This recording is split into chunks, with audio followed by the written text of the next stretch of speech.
I, Emma, 28F, come from a middle-class family in a small Midwestern town. My parents, Tom, 58M, and Linda, 56F, worked tirelessly to provide for us. Dad was a high school English teacher, and Mom worked as a nurse at the local hospital. They instilled in us the values of hard work and humility, always emphasizing that character matters more than material possessions. Growing up, our house was modest but filled with love. We had weekly game nights, where we'd gather around our old, scratched dining table to play board games. Mom would make her famous chocolate chip cookies, and Dad would regale us with stories from his teaching days. Those nights are some of my fondest childhood memories. My older brother, Jake, 32M, and I were close as kids.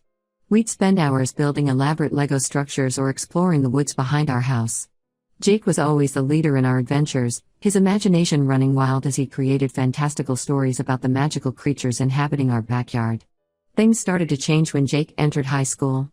He was always bright, but in his freshman year, he really started to excel academically. His teachers praised his intelligence, and he began to win awards in various academic competitions. I was proud of him, but I also felt a growing shadow as Jake's achievements began to overshadow my own average performance. The real turning point came when Jake was offered a scholarship to Meadowbrook Academy, an elite private high school in the nearby city. It was a prestigious opportunity, one that our parents couldn't pass up despite the financial strain of additional expenses not covered by the scholarship. They took on extra shifts and cut back on expenses to make it work. From the moment Jake started at Meadowbrook, it was like he entered a different world. He made friends with kids from wealthy families, started using words we'd never heard before, and began to show disdain for our modest lifestyle. The first time he brought home a friend from school, I overheard him apologizing for our quaint house. I remember feeling a mix of embarrassment and anger. This was our home, the place where we'd made so many happy memories. As Jake's high school years progressed, the divide between us grew wider. He rarely joined our family game nights anymore, always claiming he had too much homework or plans with his new friends. When he did join us, he'd make snide comments about how provincial our traditions were. It hurt to see the brother I once idolized turning into someone I barely recognized. Despite the changes in Jake, our parents continued to praise his every achievement. They'd proudly tell anyone who'd listen about Jake's perfect grades, his position as captain of the debate team, and the prestigious universities that were already showing interest in him. Meanwhile, my solid B average and participation in the school choir barely seemed to register. I tried not to be resentful, throwing myself into my own interests. I joined the school's baking club and discovered a passion for creating delicious treats. The kitchen became my sanctuary, a place where I could express myself and feel proud of my accomplishments. Mom would sometimes join me, and those moments in the kitchen became our special bonding time. After high school, Jake got into an Ivy League university on the East Coast. The day his acceptance letter arrived, our parents threw a big celebration. They invited the whole extended family, and Jake basked in the attention. I remember standing in the corner of our living room, watching his relatives fawn over Jake, feeling invisible. I stayed local for college, attending the state university just an hour's drive from home. I worked part-time at a local bakery to help pay for my education and to contribute to our household. Jake rarely came home during his college years, always claiming he was too busy with internships or networking events. When he did visit, he'd regale us with stories of his important connections and the luxurious lifestyle of his college friends. After college, Jake landed a job at a prestigious consulting firm in New York City. He moved into a sleek apartment in Manhattan, his life seeming more and more like something out of a glamorous TV show. Meanwhile, I had started working full-time at the bakery where I'd worked during college, slowly saving up money with dreams of opening my own place someday. Fast forward to now. I've finally achieved my dream of opening my own small bakery in our hometown. It's been open for a year, and while it's not making me rich, it's doing well enough that I've been able to hire 2 part-time employees and even help our parents with some of their expenses. Mom and Dad have been supportive, often stopping by to sample new recipes or just to chat during slow afternoons. Jake, on the other hand, has continued to climb the corporate ladder.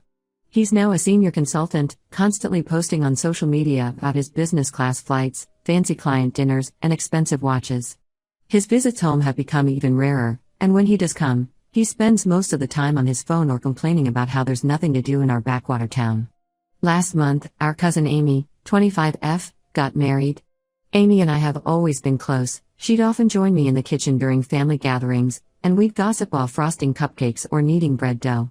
When she asked me to make her wedding cake, I was honored and spent weeks perfecting the design. The wedding was a big family event, held in the renovated barn of Amy's fiancé's family farm. It was a beautiful, rustic affair with fairy lights strung across wooden beams and wildflowers in mason jars on every table. I arrived early to set up the cake and help with last-minute preparations. Jake showed up just before the ceremony, dressed in an expensive designer suit that looked comically out of place in the barn setting. Throughout the reception, he kept making loud comments about how quaint and folksy the wedding was, his voice dripping with condescension. I saw the hurt looks on Amy's and her new husband's faces, but they were too polite to say anything. I tried to ignore Jake, focusing instead on celebrating Amy's special day. But things took a turn when Jake had a bit too much to drink. He started flirting aggressively with one of the bridesmaids, Sarah, 24F, who happened to be Amy's best friend since childhood. Sarah was clearly uncomfortable, trying to politely excuse herself, but Jake wouldn't take the hint. At one point, Jake stumbled and spilled his red wine all over his expensive white dress shirt and suit jacket. He started making a scene, loudly complaining about how much the suit cost and demanding that someone clean it for him. People were staring, and I could see Amy looking upset on what was supposed to be her perfect day. Part of me wanted to help Jake, to save him from embarrassing himself further and ruining Amy's wedding. But another part of me felt like he deserved to face the consequences of his actions for once.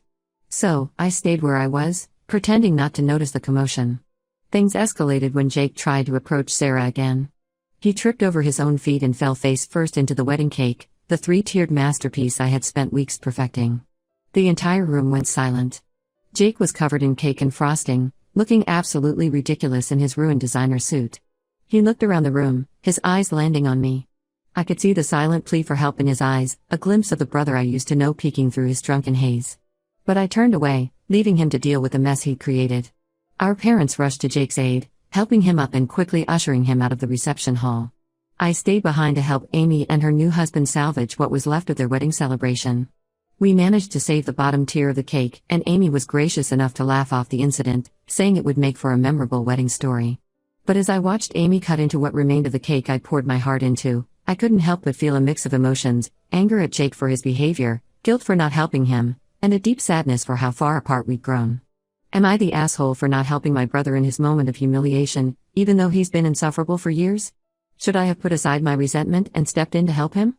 Or was it right to let him face the consequences of his actions for once? Update 1: It's been about a month since Amy's wedding, and a lot has happened. I thought I'd update you all on the situation with Jake and how things have unfolded in our family. The day after the wedding, I woke up to a barrage of angry texts from Jake. He accused me of abandoning him and making him look like a fool. Some of his messages were barely coherent, a mix of drunken typos and bitter accusations. I didn't respond to any of them, deciding it was better to let him cool off before attempting any kind of conversation. Later that day, I received a call from our parents. Mom was in tears, and Dad's voice was tight with disappointment. They berated me for not helping Jake, saying I should have put aside my feelings and helped my brother in his time of need. I tried to explain my side of the story, but they were too focused on Jake's embarrassment to listen. The call ended with Mom sobbing and Dad telling me I needed to apologize to Jake. I spent the next few days in a fog of conflicting emotions. On one hand, I felt guilty for not helping Jake. Despite everything, he was still my brother.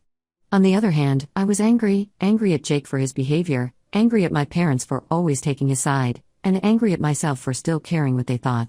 A week after the wedding, our grandmother, Nana Rose, 75F, invited the whole family for Sunday dinner.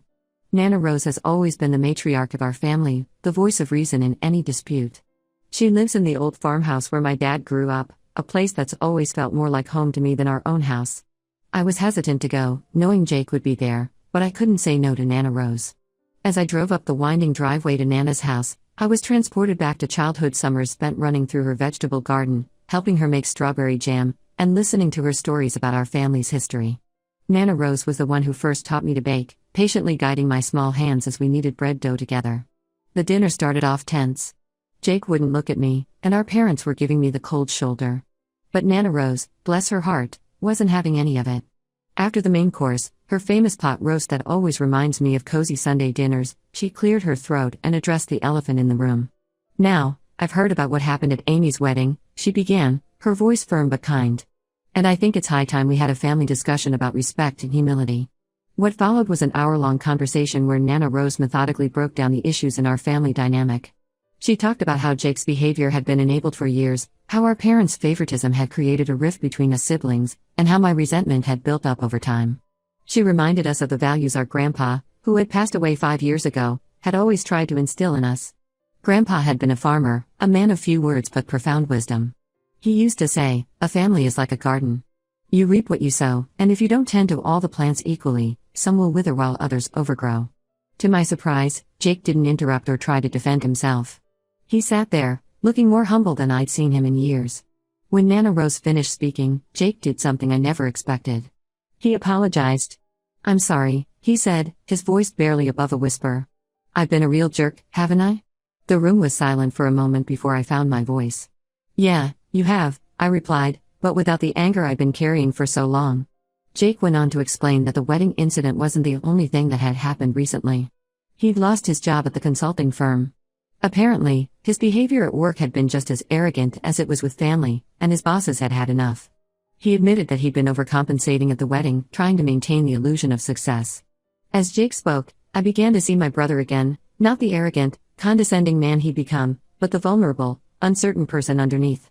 He talked about feeling lost, about the pressure he'd put on himself to succeed, and how empty his achievements felt. Our parents, to their credit, also apologized for their role in enabling Jake's behavior.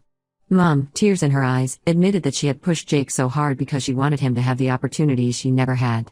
Dad confessed that he had favored Jake because he reminded him of himself at that age, ambitious and eager to leave small-town life behind. As for me, I admitted that I could have handled the wedding situation better. While I didn't regret not rushing to Jake's aid immediately, I recognized that my inaction was partly driven by years of pent-up resentment. By the end of the night, it felt like a weight had been lifted. We didn't resolve everything in one dinner, of course, but it was a start.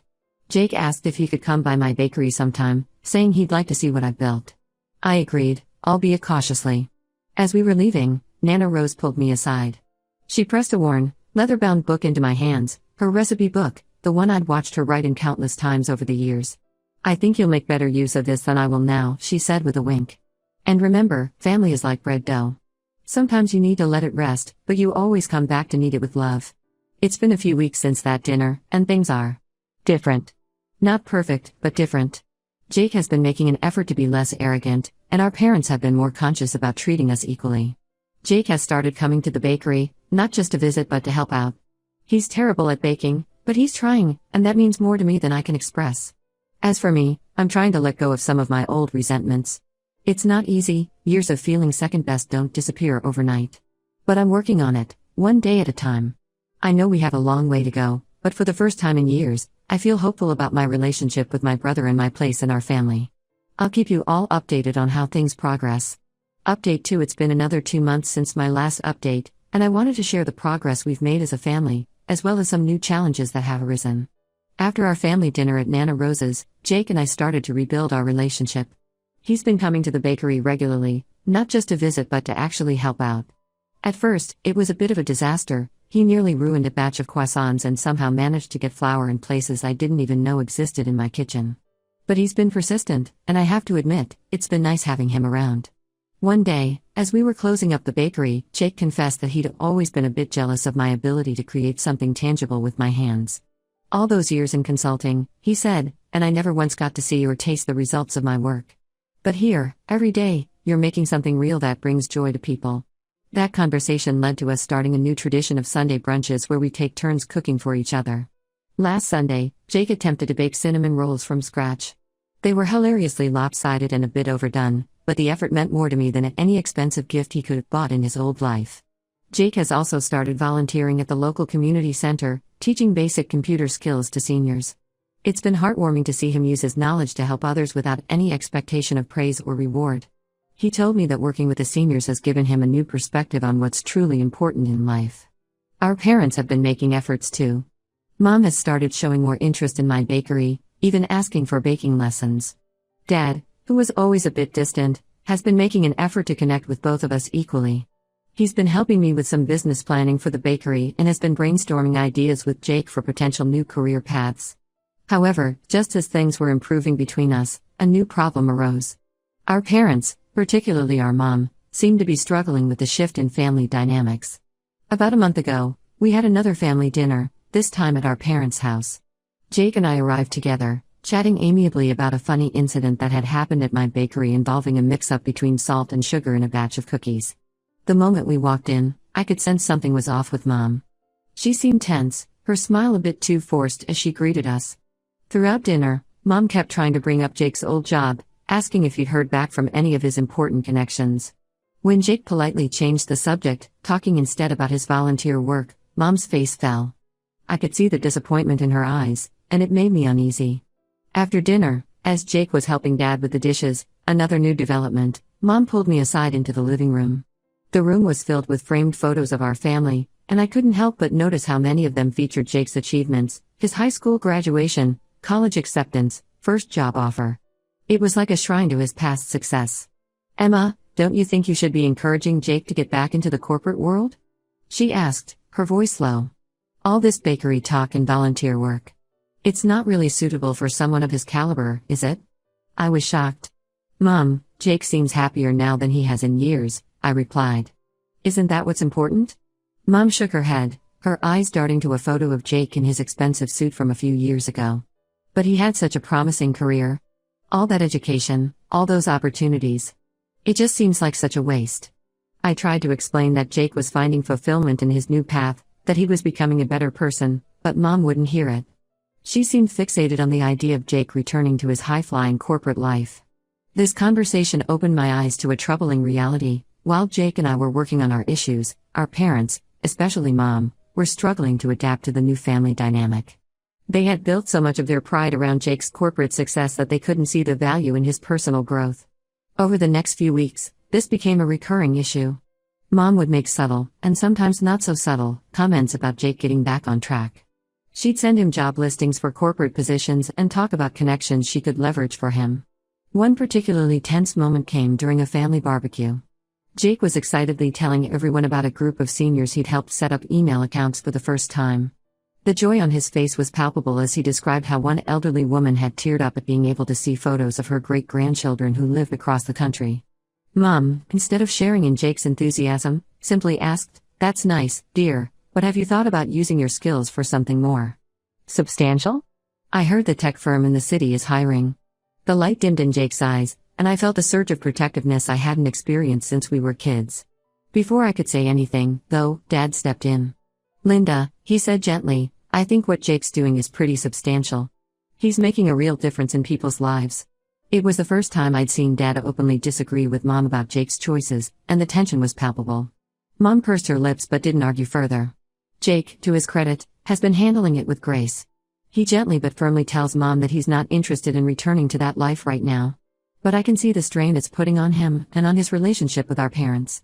Dad seems more accepting of Jake's new path, but he doesn't always stand up to Mom when she starts pressuring Jake. It's creating a new tension in our family, just as Jake and I were starting to heal our relationship.